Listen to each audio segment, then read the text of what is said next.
Бириккен Улуттар Уюмунун туруктуу өнүгүү максаттары боюнча 2023-жылга жарыяланган докладында Кыргыз Республикасы изилденген 166 өлкөнүн ичинен 45-орунду ээледи. Евразия экономикалык биримдигине кирген өлкөлөрдүн ичинен Кыргызстандан кийин Орусия, Армения жана Казакстан турат. Ал эми 34-орунду Белоруссия ээлеген. Бул негизги глобалдык отчет. Бириккен Улуттар Уюму бир нече тармактар боюнча статистикалык маалыматтарды алып, андан кийин ошого жараша мамлекеттердин өнүгүү тенденциясынын рейтингин чыгарат. Аларга статистикалык маалыматтарды биздин улуттук статистика комитети берет.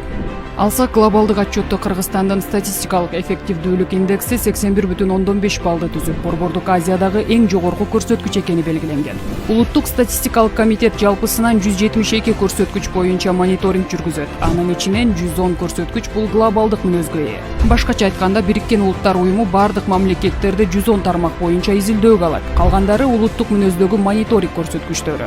Бул көрсөткүчтөр биринчи кезекте өлкөдөгү жакырчылыктын деңгээлин карайт. Экинчиден, жаш балдардын тамактануусу жана балдардын энелердин өлүмү. Жол кырсыктарынан улам катталган өлүм житим, мектепке чейинки мектептеги билим берүүнүн камтылуусу, жумушсуздук, таза суу, электр энергия менен камсыздоо, ички дүң продукциянын жан башына бөлө келгендеги үлүшү сыяктуу көрсөткүчтөр изилдөөгө алынып, ушуга жараша тыянак жарыяланат. Мына ушул көрсөткүчтөрдү изилдөөнүн жыйынтыгы менен Кыргызстан глобалдык тизмеде 166 мамлекеттин ичинен 45-орунга жайгашты.